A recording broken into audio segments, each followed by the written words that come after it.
Hello, my name is Javoris Ross, and today for my final presentation, I wanted to do the understanding the SolarWinds attack. Now, why did I pick this one? I picked this one because I am a cybersecurity specialist in my degree, and I want to get into the field of it. It really interests me, so I picked the one that really stood out to me. Now, the other topics might have said the same similar stuff, but this one really just stuck out when it said cybersecurity attack. So I really wanted to do this one. So let's get into it. Introduction. This event took place in the year around 2021.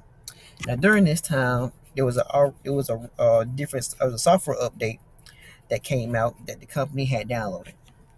Now, this is supposed to be one of the before we get into it, it's supposed to be one of the largest one of the largest cybersecurity attacks in history.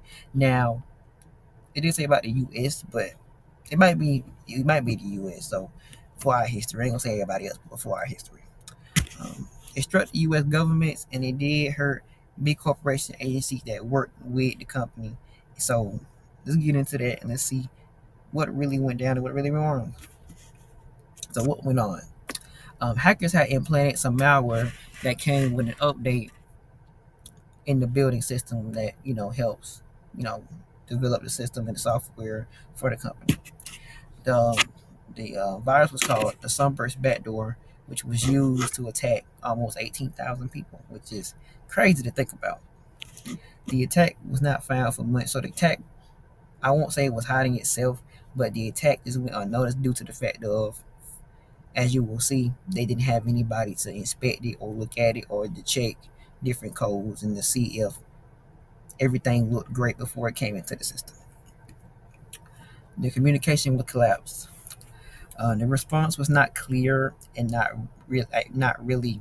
Well, it collapsed because it wasn't there yet. It wasn't good. It didn't collapse. It just wasn't there at all. But so it just kind of just fell in even more. That's what I meant by that. Communication collapse. The response was not clear and not very fast.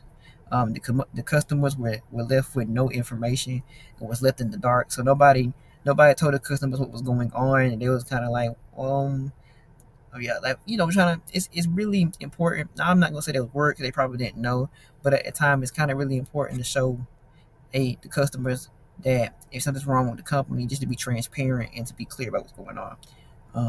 The response to the situation itself was not fast enough, and if it could have been faster, maybe they could have stopped it, or it wouldn't have been as big as it is now. As big as it is now, well, as big as it is now, than what it could have been. If that makes any sense. There was no message from the leaders. I was given like an emergency outreach, like you was here, maybe in like a national weather service, where they will say, "Hey, y'all, we had a breach or we had an attack. Your information is at risk, but we're gonna do the best we can to get it back." Sure, folks would have been angry and mad, but they still would have been like, "Okay, y'all let me know, and we know you'll be trying the best on your end to get our information back." Rules were uncertain, which led to this downfall of this attack. The disaster recovery department was never set or made. Everyone worked in isolation. Excuse me. With no communication, which is not good for like an IT team, which isn't good at all. So that's one of the things there. So like, wow, everybody needs to be on the same page, and everybody needs to be able to be a team, because that's very important in technology. And having an IT in general is to have able to have a team that can back you up, so that way everybody's not doing things on their own, because that's the worst way to do things. There was literally no coordination, given the fact that nobody could talk to each other or know what the other person needed, or just kind of figure out where the loose ends and the gaps were. There was no coordination, which led to a lot of uncertainty basically of what people needed to do or what needed to be done. There was no supply chain investigation. There was nobody looking into the process of things coming in and out. There was no looking over the infrastructures of the different buildings, which that'll be more like on your coding side. And things just peering in to see, okay, is this code good? Is this good? Is this software great? Things of that nature. There was no guideline from the vendors about how maybe in which I guess in this case when I kind of looked into that. I was thinking like maybe guidelines as if okay, if we have something going on with our services, what can we have like a third party place to get our still get our supplies from, or guidelines to our products that may require more safety. I want to say more safety guidelines than most. More like on that aspect, I believe. From what I gathered from these failures is that bad communication really hurt their reputation. Clients had to manage themselves, had managed to containment themselves, so they had to really set up their own security things, like security blocks, and there was no clear and driven place. So there was no clear it was no clear and driven place to get this stuff resolved. There wasn't no drive to make sure everything was okay and well taken care of. People should What was meant to be done was, I feel, it should have been more pre-planned regulations for problems.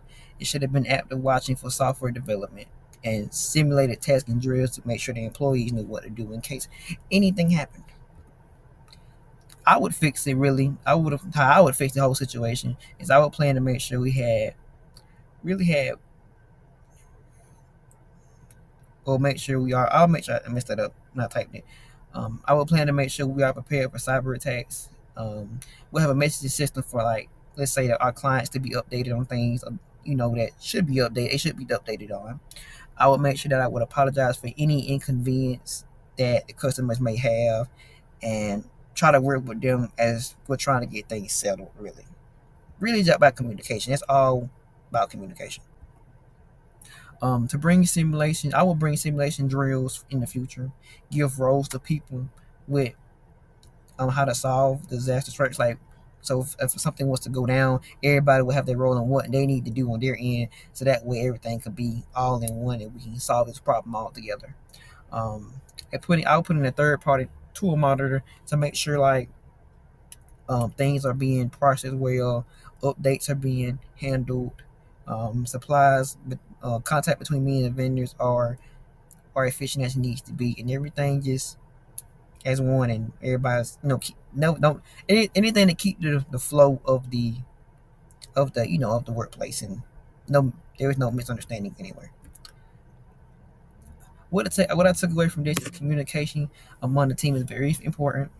Supply chain security should always be essential. Roles are important to be assigned, and a disaster recovery should always be up and ready whenever the time is needed. And that's my reference sheet. So, with all that being said, thank you for watching my presentation, and y'all have a nice day.